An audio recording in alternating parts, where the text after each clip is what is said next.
Hello, everybody. Welcome to the Meet the Visionaries podcast hosted by MIT Center for Real Estate. My name is Cherry Tang, and I'm a first-year student in the Master of Science of Real Estate Development program at MIT. Today, we're joined by Shotaro Fujisawa, the founder of Yamori, a Tokyo-based real estate firm with a bold mission to democratize real estate in Japan. Founded in 2019, Yamori has been tackling Japan's growing vacant home crisis through its vacant home rental fund. Yamori acquires and revitalizes underused properties and make them available to communities who often face barrier in the housing market, such as foreign workers, single-parent families, and young people who are just starting out. Beyond property revitalization, Yamori also develops digital tools for landlords and management companies, offers beginner-friendly real estate education, even uses IoT technology to create safer rental housing for elderly tenants. In short, Yamori is reshaping Japan's housing landscape and making it more transparent, sustainable, and accessible to all.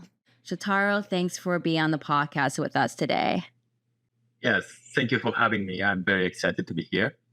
Great. I guess before we start talking about Yamori and all the amazing things you guys do over there, let's start from the beginning of your journey. Could you please share a little bit about your education and professional background with us prior to starting your own company? Sure. In university, I always wanted to start my own company. So I studied business, accounting, finance, and IT. And after graduation, I joined Mitsubishi Corporation, which is a trading and investment company, and spent 5 years in Chile. I managed a 400 million desalination project in the Atacama Desert, building a desalination plant and a 200 kilo pipeline to supply fresh water to the mining and cities for 20 years. So this is actually very, very exciting and unique experience for me, and where I learned project financing and large-scale project management. Then later, I brought the UK company HomeSub, called HomeSub, to Japan. This is my first deep link to real estate.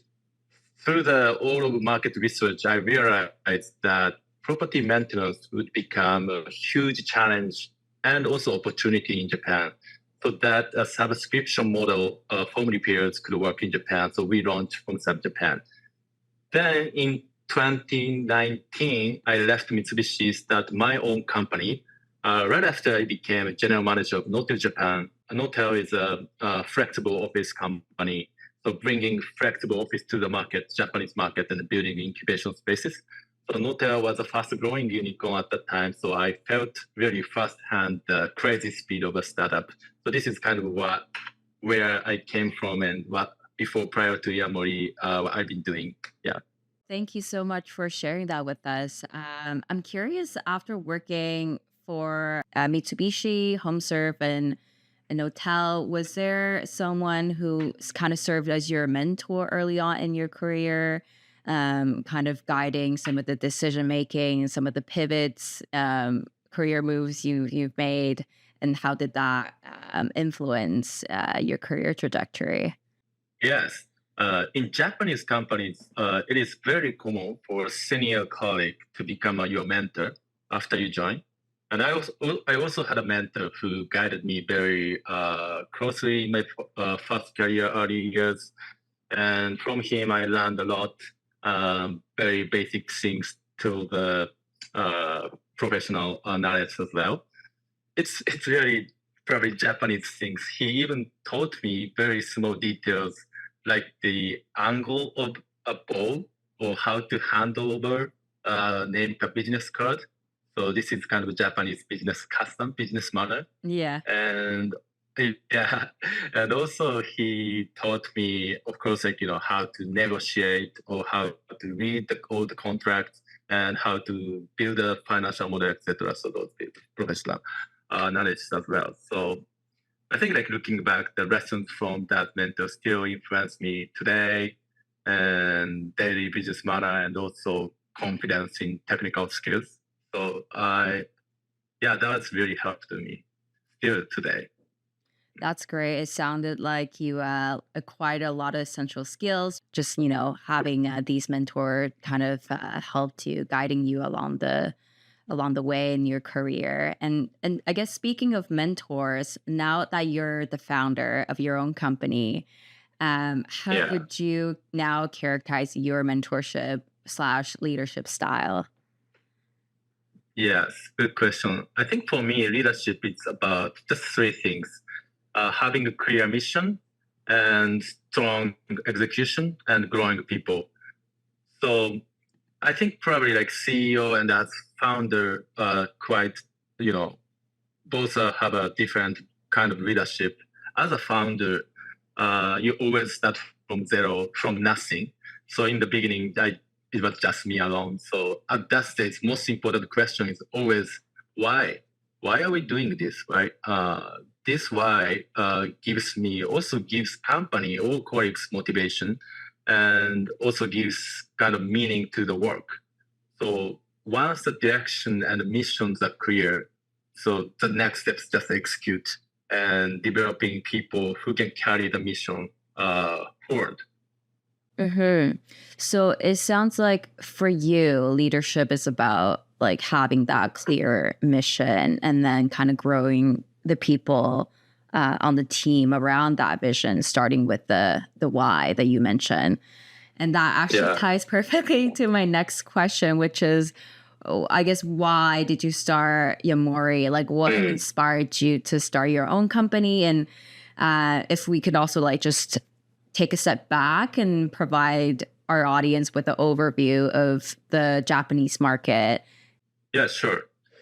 So let me start with the big picture of the Japanese housing market, right? The key difference between Japan and Western countries, I think, housing lifespan. In Japan, the average lifespan of home only about 30 years. Instead, in the US and Europe, homes often last 100 years or more years, right? And short lifespan is one of the biggest reasons why Japan has so many homes, vacant houses called akiya in Japanese term today. So the question is why? Why is the lifespan so short in Japan? And I think like there are several reasons. Tax incentive for new buildings, and also still developing market for used homes and renovation market. Still small and risk of earthquakes, for example. And the most important factor is a strong cultural mindset, I think. If you buy a home, it should be new. This is kind of a Japanese mindset. Probably you guys don't know that about that, but this mindset still exists really strong. So I guess the resale market in Japan is it's quite limited given that cultural mindset.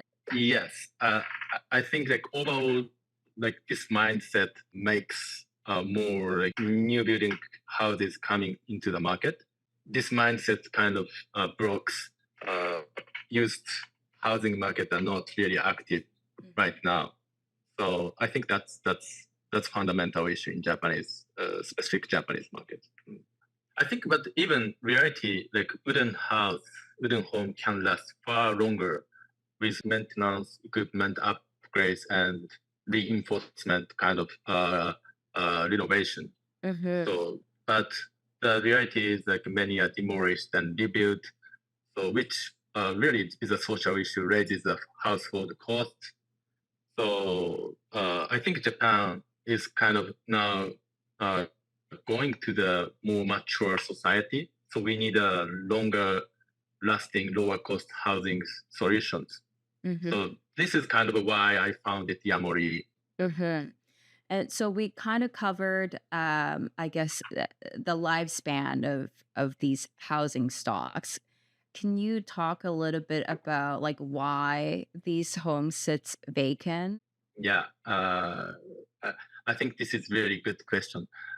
As I said before, I think there are several reasons. I think on the top of that, there is no efficient market system for used homes. And regional banks, for example, like Japanese banks, are often reluctant to lend to small investors or to very old properties. So that's why many houses leave vacant and unused. So I think that's a big reason. Hmm. And then just in terms of like the location of these vacant homes, like they're mostly concentrated in like I guess suburban areas. Is that correct to assume? Yes, and also another issue, i- even in Tokyo, close to Tokyo City, there are many vacant houses. Hmm. So that's also the issue. So most owners inherited the property and they don't know how to operate, how to renovate all the houses as a rental business, for example. So they just keep houses and don't use it Hmm. and just leave it. So that's a huge issue. And of course, if you keep the houses as vacant, the situation of vacant house is getting worse and worse. So you need to uh, move quickly, like do something for the vacant house. But still, there are so many vacant houses around Tokyo as well. And as you mentioned, yes, like rural area, suburb area. Also, this is a very critical issue. Okay, thank you for clarifying that. And then just in Yeah. terms of acquisition strategy for Yamori, what are some of the selection criteria, if there is any, assuming that a lot of these homes can, as you mentioned, like they're in Tokyo, like major hubs, or they're in like suburban areas in Japan. Like, how do you assess demand risks in a less popular market where these homes sits vacant? Yeah. First of all, we focus on regional cities, any cities over 200,000 people living, right, like population. And we mainly acquire homes in suburban areas about well, half an hour, 1 hour from center of Tokyo, and also in the largest cities of the regional prefectures. And the most important factor in our acquisition strategy is rental demand. Mm. Before buying, we always conduct leasing interviews with local agent, real estate agent. So we ask them what rent levels could this property achieve, what kind of tenants are looking for the type of home, how do the similar properties perform in this neighborhood market. So combining those insights, we can confirm whether a property has sustainable demand or not before making a actual acquisition decisions. So this is very important. Thank you for explaining that. And what about renovation strategies for homes acquired? Like, does your company have like a finished standard that you kind of adhere to for all your property renovations? Yes, we have a clear renovation standard for all our rental properties. These standards define the scope of work and also unit costs. So we can control expenses very, very carefully. This is very important. So in each region, we built teams of local craftsmen, tradespeople, and contractors, right? And they carry out renovation following Yamori's standard specification and pricing. So this system makes the process constant, scalable across different areas over Japan. And what's the timeline for turning around these home to move in ready condition? Yeah, from purchase to move-in ready situation is usually about 1 month. And Wow. after that, our KPI is to secure a tenant within 3 months. That's very fast. It's very quick Yeah, turnaround. Yeah. okay. Yeah, so I guess we touched on the acquisition and the renovation part of your business. I would love for us to dive into the investor side of Yomori's business stream.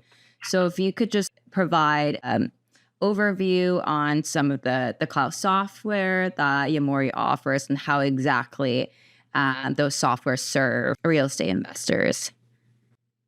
Yeah, our cloud platform offers a one-stop solutions for real estate owners, from property sourcing to daily operations. So users can basically like search properties or everywhere, like nationwide map, and also run income and expense like cash flow simulations. and also generating loan application documents and share those documents directly with banks. And after purchase, manage all financial metrics or performance in one place cloud platform. So the software is free to use for individual owners. Today we have over 10,000 property owners using our platform. That's amazing. And how does this service connect to Yamori's own fund formation and property acquisition? Like, how does this complement your larger business? Yeah. So this is very good question. So at first, we thought, I thought like we are building just like a tool crowd to help the owners. But over time, we realized we are not only building a tool, but we are building a community. So we call I call this like community leverage. So and it has really become the driving force behind Yamori. So for example, 90% of our hiring comes directly from our users, and people learn through our service, gain experience, and if they share our mission, they join us.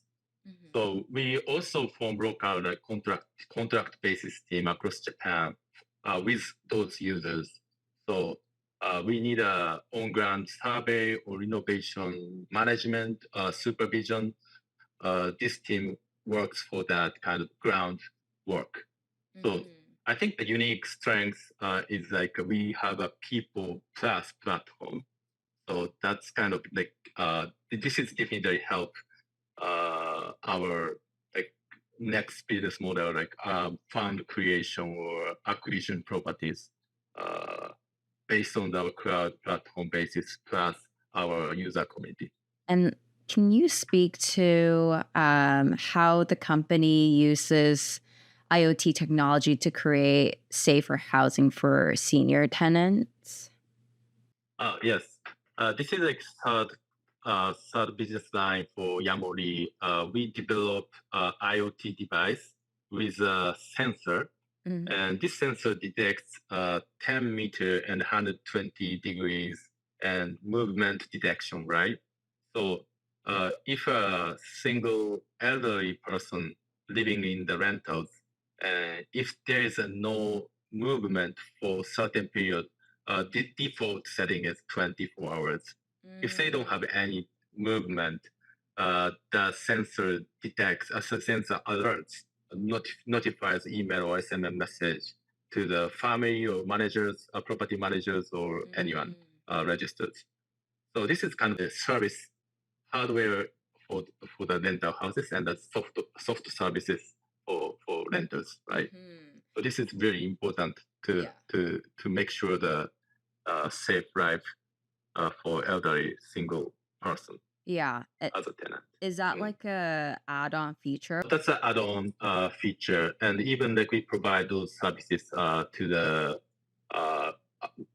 any other owners or property managers, property management companies, any properties if they need. So we sometimes partnered with a city municipality for their properties for elderly people. So there are many use cases in Japan. Yeah, and I think that's a great add-on feature. I think there's a lot of seniors who lives by themselves, and yeah, I think that this is a very great feature that you guys offer. Moving on to public-private partnership models. On your website, you mentioned that there is a public-private partnership model that the company has employed. Can you speak to that and kind of just give an overview? Yeah, sure. So vacant homes Akia program, it's not challenge not only the national government but also local municipalities. So if we bring them back to use, people can live there and jobs appear and the community or local area make more active, right? So that's why we partner with cities to provide affordable housing. For example, in Hakodate city in the Hokkaido island, it's a quite big city. So we co-invested with this city to set up SPC, And this SPC borrowed from local bank and money and acquired vacant homes and lend them out to the families. So Yamori acts as asset managers and property manager from sourcing to renovation to tenant management. So which is like basically what we are doing all day in the company. So we leverage the city's credit to unlock regional bank financing. This is very key, I think, for this public partnership model. And this is something like individuals, investors can't easily do. So it's not just Hakodate. We are working with other larger cities to create affordable housing funds. We believe this model can be a real solution for turning vacant home into active rentals. Can you just step back 1 second, define what is Yeah. SPC? So this SPC special purpose company, Hakodate City and Yamori co-invest, like equity investment, to create the special purpose company. And this company can borrow the money from the regional bank, for example, Hakodate Regional Bank, because from bank point of view, there is a strong reason regional financial bank helps this kind of company or activity business to revive the regional activities, like solve the vacant homes issues. Yeah, the key is if Yamori itself, without any city association, city investment, we can't borrow money from the regional bank because like Yamori is based in the Tokyo company. And this is very detailed in the Japanese, like bank regulation or bank business custom. But the key is to create another company, a joint venture together, collaborating with the city or regional company. This is kind of open to the more like financial resources in the regional financial resources. And is that based on the condition that you would deliver affordable housing, or it could be any type of products? We are providing affordable housing. So that's why like municipalities or cities are really aligned with our business concept, and we can create fund together.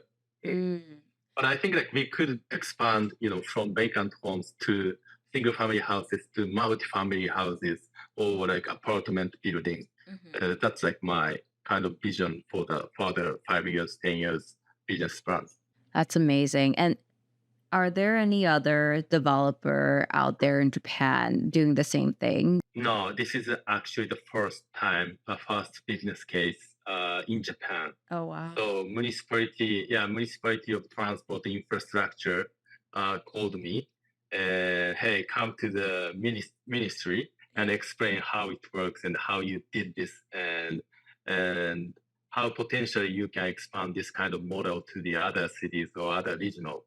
But I think it's of course applicable to any other cities. But it's been so hard to convince cities or local people to kind of do this kind of a new SPC model and new structure. So I don't think it's not that easy to expand. You done Hakodate and then like any other cities all over Japan. No, it takes time. But definitely, this is a great first step. So were you the one that's pitching to the city, or like the city called you and be like, hey, let's strike a deal, let's create this SPC model, and let's deliver some affordable housing, let's transform these vacant homes and put them to better use? Yes, exactly. I think that's a very great structure and what we should do. So I propose not even only Hakodate City, any other like multiple cities, including like largest prefecture as well. So it's coming soon. I can't say in the podcast, but I'm in a really good position in the process with any other municipalities as well. Yeah, so it's exciting. That's exciting stuff. I guess my next question, you kind of already touched on it. It's the next 5 years. Where do you see the company is going? Do you have any goals or aspirations that you want to achieve? In the next 5 years, we plan to revitalize in total 10,000 vacant homes in 5 years. it sounds huge, but Japan already has a 10 million vacant homes, so that's still only 0.1%. So at that scale, we want to improve also quality of life for residents or renters, right? Probably like exploring the children's education program because like most of the renters are family households, and probably like we could do regular fresh grocery delivery. And I also have a concept called Yamori factory. The idea is to design, produce furniture or fittings like lighting or shelvings and provide them directly to our rental homes. So our aim is not just like building house, but more like better daily life for living. Okay, that sounds very exciting. And then I'm just curious. Clearly, there is a large gap in the market. So I was wondering if there's any other companies or players doing the same thing as Yamori, and how does Yamori differentiates from your competitors? Yeah, in Japan, there is actually no other company doing exactly the same business model as Yamori. The reason is that this market is very fragmented and each vacant home is very small in scale and very labor intensive and hard to finance. And like property information is not easily accessible. So this is why still nobody is doing this or like everybody is ignoring this market. But I think that's why we see such a huge opportunities here. And by the way, like in the US, they are already a large player. We look at the benchmark. So for example, Invitation Homes, backed by Blackstone, created a large lead market for single family rentals. And also another is a Roofstock, like marketplace designed to make it easy for investors to buy single family rental properties. Comparing US market and Japan market, of course the situation is different, population is different, but US company, like leading company, like including Invitation Homes, by the way, Invitation Home has a 90,000 single family houses in 10 years they purchased ton to the rentals. So why not Yamori is doing like 10,000? So comparing to the market size, I think like 10,000 vacant homes turning to the rentals could be achievable. So we're entering the fun wrap up question section of our interview. So, what excites you the most about the future of housing in Japan? When people think of Japan, they often picture Tokyo, Kyoto, or Osaka. But in fact, the real attractive thing, so charm of Japan is in the regional area. So these places are rich, not only in the nature, but also in unique local culture, historic buildings, and of course, incredible food cultures out there. So right now, the value of the region like suburb area in Japan is clearly underestimated, I think. So many overseas investors even call them like cheap Japan houses, but I believe we can raise their value in the coming years. So our base model is using these homes as a rental properties, but also we are already experimenting with other uses such as hotels or monthly stays and like small hotels, like traditional Japanese house instead of staying in the business hotels. So in the future, I want like more international visitors also be able to experience and enjoy Japan through those vacant, all the type of Japanese revitalized homes. Yeah, so it's kind of similar to like Airbnb. You'd be competing with Airbnb in the Japanese market. We are probably providing a homes for Airbnb more, so like we could partner with them. Wow, that's exciting. And another question is, what's the most surprising lesson you've learned while building your own company? I think connecting the dots, like Steve Jobs said clearly, I think it's this. I like this word, connecting the dots. So when you keep moving, relationship and opportunities start to link. So this podcast is one of them, I think. So 6 years ago, everyone told me, like when I left Mitsubishi, don't quit. You were crazy. You should be staying in the large company, and you are safe and you're happy in total your life. and but like I stepped into the kind of dark anyway, and looking back the 6 years, I'm now proud I took that first step, right? And I learned that once you take the step one, step two forward, and keep going, and then suddenly like new landscape appears, then you couldn't see before. So I think one step is very hard, but like if you have one step and then go. No, that's a great lesson. And I'm curious, what gave you that courage to take that first step for you? Yeah, I think like once only like very simple, if you think about all the risks and like, I don't know, profit, merit and demerit comparison, like too complex, probably make it very simple. Like life is one time, only one time, and like two-way. One is like full opportunities, full, I don't know, risk, and you can't expect what's going to happen in the future, like option A. And option B, just like following on your career, and probably you could see, okay, 5 years, 10 years, I could be a vice president, and then like, next is the president of Mitsubishi Chile, maybe. Like I speak Spanish better than English now, so actually, so I could see kind of this career, which is also attractive to me. Maybe like if I have a third time life, I could definitely follow the Mitsubishi Chile president. I hope I hope nobody from Mitsubishi Corporation listen to this podcast, but like also it's saying crazy.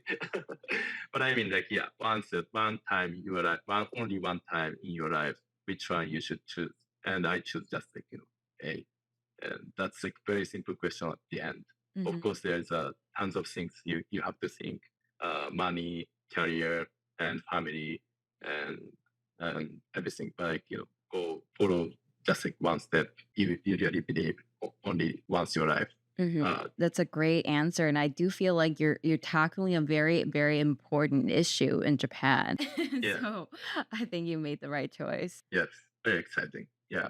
Yeah. And then the final question I have for our audience here, is there a book, podcast, or resource you recommend to our listeners who want to learn more about housing or just entrepreneurship in general? It's hard like from Japanese non-English speaker to recommend like podcast MIT listener. Like anyway, like for entrepreneurship, I think one book I recommend is by the founder of Uniqlo. Probably many of you guys know Uniqlo, right? And I'm not sure if it's available in English translation, but it had a strong influence on me. And I like the biographies of course, Steve Jobs, Elon Musk, Bill Knights. It makes you feel that you need to think bigger, create a company that even really impacts the world. So for entrepreneurship, like those books I really like. And for real estate and housing, I think the best resource, in my view, is to read the IR, like information relationship materials. So it's not borrowing, like listed companies. I think through annual report or IR report, you can really understand the both market and the business model. I always make sure to read not only Japanese companies, but also benchmark from the UK, Chinese, and Europe, any Western companies. So that gives me a lot of ideas and a lot of insights of the market. Different countries can apply. Some of them can be applied to your market. That's very good advice for all of us who want to learn more about real estate and starting our own companies eventually in the future. And with that, Shotaro, thank you so much for joining us today and sharing the story of Yamori. It is very inspiring to hear how you're tackling Japan's vacant home crisis and making real estate more accessible for communities that's often left out of the conversation. And all this ties back to the larger mission here, which is democratizing real estate, breaking down barriers, opening doors, and showing that housing can be inclusive, transparent, and sustainable. And for our listeners, you can learn more about Yamori and their work at yamori.co.jp. We'll also include the links in the show notes. Thanks again, Shotaro, and thanks everyone for tuning in. Thank you very much.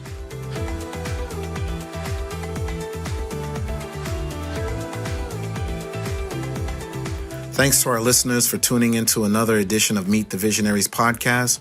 And please remember to stay tuned for future episodes by subscribing to our podcast or follow us on social media by visiting cre.mit.edu to learn more. Until next time, take care, listeners.